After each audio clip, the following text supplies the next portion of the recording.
I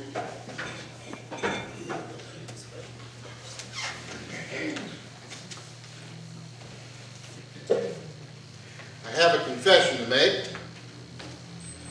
I like mustard on my American fries and my hash browns. I realize that may come as a great shock to some of you.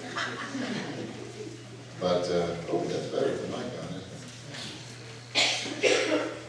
But I learned that from my dad, because my dad, every time we had American fries or hash browns, he put mustard on them. It makes for interesting looks from waitresses. When you say, I need some mustard, and they go, why? I mean, they don't say that, but they think that. Because they look at what you're eating, you know. You got the eggs and the hash browns and the bacon. And don't tell my doctor I said bacon. And I like mustard on my hash browns. I know some people put ketchup on their eggs. I don't understand those people. They're weird. Yeah, they're just off. You know. But people that put mustard on their hash browns are all right. Because I do. Now in French fries, it's ketchup, but I never think about putting ketchup on hash browns. That wouldn't taste good.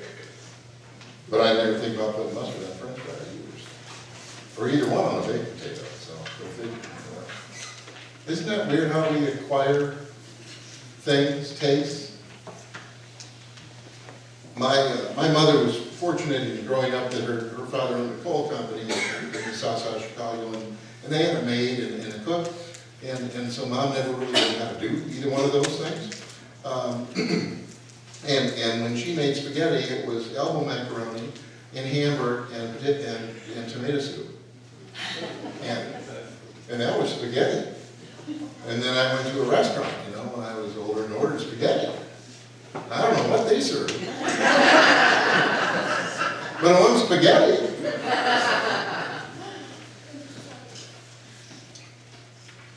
We tend to feel, to believe, even though we don't totally believe it, but we tend to believe that the way we do things, the tastes that we have, the rituals that we have, the things we believe and say are somehow universal, like everyone must feel that way. When I went to seminary, I thought everybody believed like I believed. You know, growing up and hearing Wesleyan theology my whole life, and just that whole outlook of life, and I didn't know anybody did any different. And I went to seminary and found out nobody really thinks much of him. They all like these, you know, big prominent theologians. It's like, well, but that doesn't make any sense. But you know, this is the way I understand life and world and faith and church and everything. And how can you say there's a different way to do that? We were at pastor school this fall. Rudy Rasmus, who's from St. John's and John Methodist in Houston, he said that what we need is a theology of mustardology. He likes mustard too. See, mustard is of infinite variety. Basically comes from 3 different seeds: white mustard seeds and brown mustard seeds and black mustard seeds, which come from different parts of the globe. Although all can be grown pretty much anywhere. And depending on what you do with those and what you mix with them, makes for mustard. Now, we're used to some derivative of the English mustard, that nice, creamy, yellow, good old, you know, French's stick on the hot dog mustard. Some of us like that brown, spicy mustard, you know, especially on a brat. Now, you might put the regular mustard on a hot dog, but on a brat, you put the brown, spicy mustard. Does that make sense? And then if you're Episcopalian, you get the Grey Poupon. Did I say that? Oh, no. You get the Dijon, you know, a little horseradish, you know, and I don't know about you, but if I have egg rolls at Moose down here, I want that hot Chinese mustard. You know that you sit down, you get your dinner, you grab that egg roll and you stick half of that little plastic tube after your wife gets it open for you, because you don't know fingernail, and you slather that on the egg roll, and you start eating it, and you're trying to carry on a conversation, but there's tears in the eyes, and you can't breathe, and I love that stuff.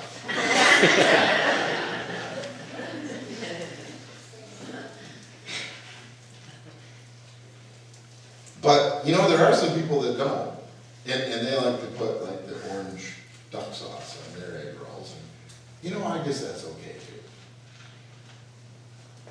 Rudy says, you know, there's so many different kinds of mustard.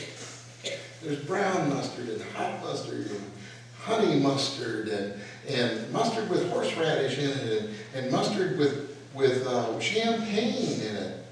Sounds good. And mustard with raspberries in it. Everybody have any raspberry mustard? No, that's a new one on me too. If you go on, you know, Google it sometime. There's tons of different kinds of mustard. There's sweet mustard from Bavaria, Germany, and other spicy mustards that have all different kinds of ingredients and stuff in them. But they're all mustard. And they all serve a purpose, and that's to lend flavor and spice to whatever they're put with. And I guess, you know, if you're a connoisseur, then, you know, you don't put a real strong mustard on fish, you put a real light, you know, you can get into all that, I suppose. But it's kind of like the church. Rudy says, you know, we're all different. We have some like to baptize in the pond, and some just like to throw a little water on the head, and some over here sing this hymn this way, or they do the Lord's Prayer that way, or some people use the He descended into hell part of the Apostles' Creed, and some don't. And you know, we all have our own little ways, and mostly it's the way we grew up. I've visited many different churches over the years, and I find I really enjoy Greek Orthodox because of the mystery of it. I enjoy the rituals in a Roman Catholic church. But you know, I'm most comfortable with what I grew up with. And I suppose that's true of most of us. That's just the way we are formed. We're most comfortable doing the things that we've done for a long period of our lives. Some people have changed in their life from one communion to another. And changed their rituals and practices. And I know that must feel a little uncomfortable at first, because it's kind of like going to that Italian restaurant and getting spaghetti for the first time that was really spaghetti. It's like, what's this? Why didn't they put the sauce on the noodles? And why is it so spicy? And why are these big long noodles? Sometimes when we go to different faith communities, we feel the same way. Like a fish out of water. It's like, wait a minute, this isn't how we do it. And so Rudy says we need to adopt a theology of mustardology. We need to understand that there is an infinite variety, but we all accomplish the same purpose. And that's to complement, to add spice to life, to add our flavor to this world.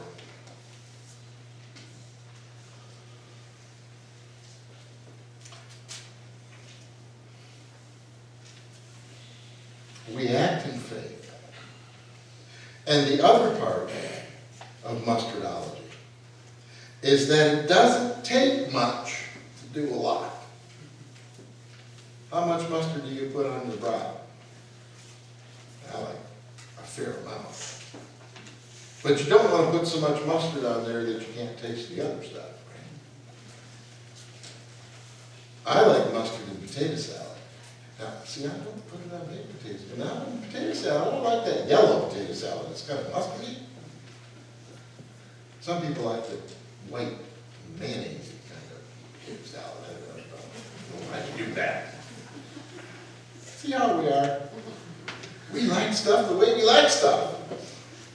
Isn't that true? The disciples come to Jesus and say, hey, we want more faith. I do that every day, don't you? Hey, I want more faith. Help me trust more. Help me believe more. Help make me stronger. I want more faith. And the answer is a little troubling because it just doesn't fit our Western, progressive, competitive, work hard and you'll do better ethic. Jesus says, you don't need more faith. There's no such thing as more faith or less faith. Well, what do you mean there's no such thing as more faith or less faith? All you need is a little. In fact, all you need is enough of a little mustard seed. That big. If you had that, you could tell that tree to go down the lake. Now, it's not about, well, I can't make that tree jump the lake, so I must not have any faith. That's not the point he was trying to make. He was speaking hyperbole. The point he was making is you don't need a lot. If you just have a kernel of faith, you can do amazing things. Now,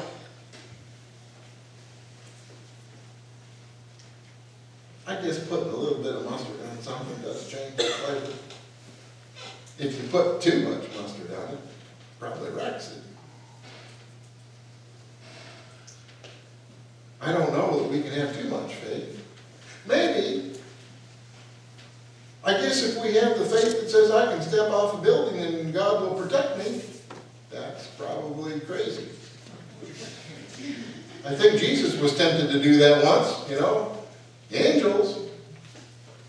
Jesus said, no, that's not what faith's about. That's not faith, that's just crazy.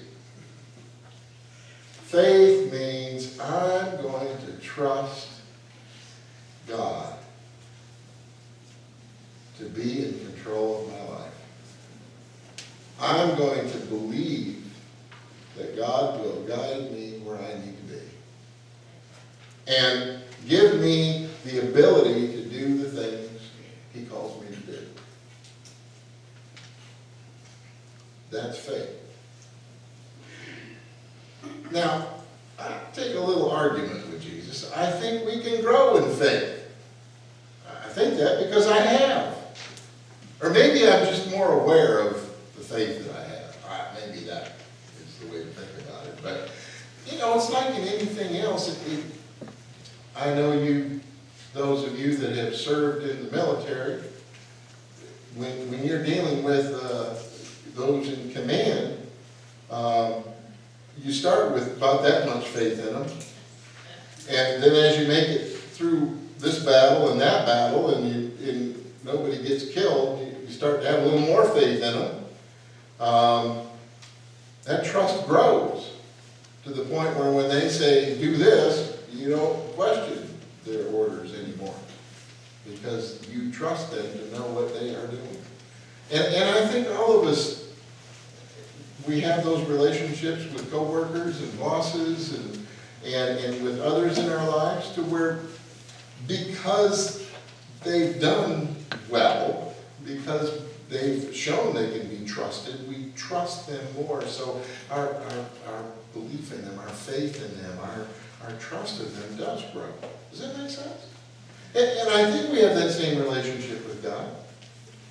The more we allow God to be in control of our lives and discover that things work out pretty darn good, if not better, than when we were in control.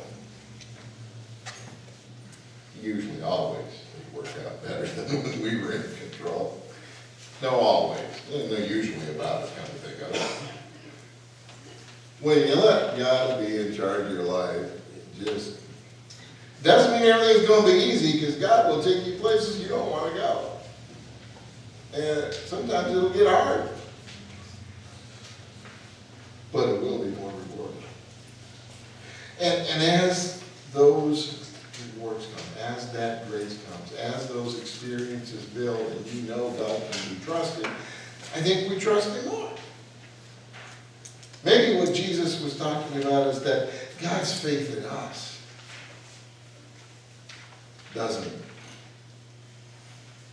can't get bigger or smaller, it just is.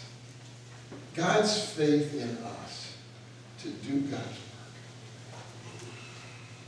The story that Jesus tells is plain. As servants, we have a job to do. And we're expected to do it. And we shouldn't expect any special reward because we did our job. That's what we do. We're servants. We do what God gives us to do. And, shouldn't expect anything special because we're just doing our job.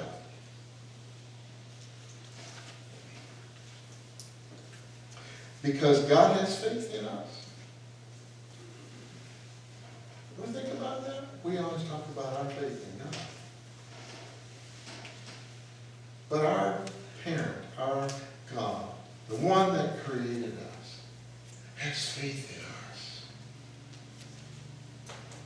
Trusts us to do the things He gives us to do. Believes in us that we can accomplish the task at hand. I think that's pretty amazing. I look back over my life and I say, are you crazy? Me? You trust me? Boy, have I got you fooled.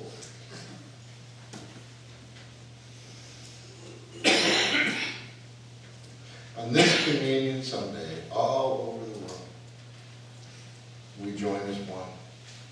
Doesn't matter what seed we came from, doesn't matter what flavor we are, or what got mixed with us to make us what we are. We're all unique and different, and